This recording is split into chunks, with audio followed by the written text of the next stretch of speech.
teenage, he was watching his idol's downfall. He's been more talented that even at his 20s, he is capable of defeating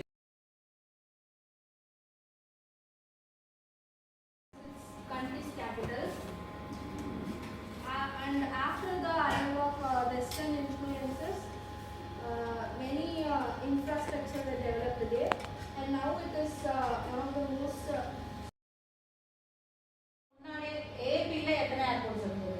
Do anybody know? எத்தனை airports இருந்தது? அவங்க அவ்வளோ பெரிய state. Okay, செகண்டாக அதுவும் ஹைதராபாத்ல இருந்தால் 2 ஏர்போர்ட்டாக என்னமோ தான் இருந்தது. ஓகே, வைசாக்ல இருந்து. ஓகே, ஸோ 2 to 3 ஏர்போர்ட் தான் அவ்வளோ பெரிய ஸ்டேட். தெலுங்கானா பெரியதுக்கு முன்னாடி. ஓகே, இப்போ தெலுங்கானா ஸ்டேட்டுக்கு ஒன்றும் இங்கேயும் 2 அந்த மாதிரி தான் இருக்கு. ஓகேவா? So they haven't established new airports. Okay, so இங்கே எல்லாமே என்னன்னா ஈவன் நியூ நேஷனல் ஹைவே போட்டாலுமே வாட் வி ஆர் நம்ம தான் திரும்ப வந்து டாக்ஸ் பே பண்ணுறோம். If a airport is being established, திரும்ப நம்ம தான் சென்ட்ரல் ஜிஎஸ்டி பே ஸ்டேட் ஜிஎஸ்டி பே பண்ண போறோம். Okay, so you have to think wider, keep your visions broader. Okay, think beyond the box. சரியா? ஸோ இதெல்லாம் ஃபேக்ட்ஸ் நீங்கள் கம்பேர் பண்ண பக்கத்து ஸ்டேட் பேசும்போது கொச்சி ஏர்போர்ட்டை விட பிஸியஸ்ட் ஏர்போர்ட் நம்ம சென்னை ஆகுதா? சி, ஏன்னா அவங்க வந்துட்டு தேவா easy nearby to gulf nations and அங்கே தான் நிறைய பேர் ஒர்க் பண்ணுறாங்க. They are taking rides to Coimbatore. இல்லையா? கொச்சியில் இறங்கி கோயம்புத்தூர் வந்து தான் ஏர்போர்ட் கோயிங். இல்லைன்னா அடுத்த எங்கே வந்து போய் லேண்ட் ஆகுறாங்க, பெங்களூர்ல லேண்ட் ஆகுறாங்க. இல்லையா? நியர்பைனா ஆக்சசபிலிட்டி இந்த 3 தான். Okay, no need to other இன்னொரு புது ஏர்போர்ட் வேணுமான்றது it's a big question mark தான். இல்லையா? So it may be a vertical gain or it may be a diversion கூட இருக்கலாம். Okay, so you have to think about that. Okay, examples நிறைய இருக்கு. You should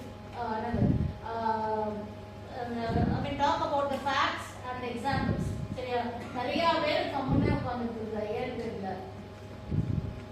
மௌனம் இருக்கமா? டிபேட்னா என்ன நல்லா அடிச்சு லேக் ஏரிகள் இருக்கு. இது எல்லாத்தையும் நம்ம அடைச்சிட்டோம்னா அந்த இடத்துல நீங்கள் ஏர்போர்ட்டே கட்டணும்னா அந்த இடத்துல திரும்ப ஃப்ளோட் அங்கே தண்ணி தான் வரும். அங்கே வந்துச்சுன்னா நீங்கள் அந்த ஏர்போர்ட் திரும்ப லேண்ட் ஆக முடியாமல் திரும்ப அங்கே இஷ்யூ வரும். நீங்கள் அந்த ஃபார்மர்ஸ்க்கு அந்த லேண்டை வாங்கிட்டு நீங்கள் திரும்ப அவங்களுக்கு மணியாக கொடுத்தாலும் இல்லை வேறு லேண்ட் கொடுத்தாலும் அங்கே அவங்க ஃபார்மிங் பண்ண முடியாது. அவங்களுக்கு அது லைஃப் டைம் அஃபெக்டாக தான் ஆகும்.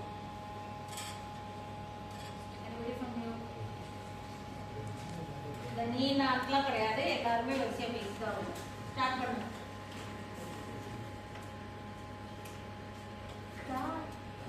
பரந்தூர் ஏர்போர்ட்டோட பிளானிங் வந்துட்டு கிரீன்ஃபீல்ட் பிளான் அப்படிங்கிற மாதிரி தான். கிரீன்ஃபீல்ட்ஸ் அப்படின்னாலே அவங்க என்ன மென்ஷன் பண்ணியிருக்காங்க, இந்த மாதிரி ஓவரால் இந்தியாவில் 21 ஏர்போர்ட்ஸ் வந்து அப்ரூவல் ஆகிருக்கு.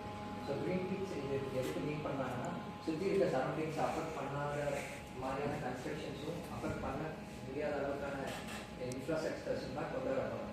ஸோ நீங்கள் சொன்ன மாதிரி வெறும் 1300 crores இருக்க 1300 acres இருக்க ஏர்போர்ட்டில் வந்துட்டு நம்ம பர் இயர் வந்து 2.2 crores பேசஞ்சர்ஸை வந்து ஹேண்டில் பண்ணிருக்காங்க. ஸோ இது கம்பேரிட்டிவ்லி பெங்களூர், அதுக்கப்புறம் ஹைதராபாத் இது எல்லாத்தோட ஒரு ஒரு ஒரு பார்ட் ஆஃப் ஏர்போர்ட் தான் நம்ம சென்னையில் இருக்குது.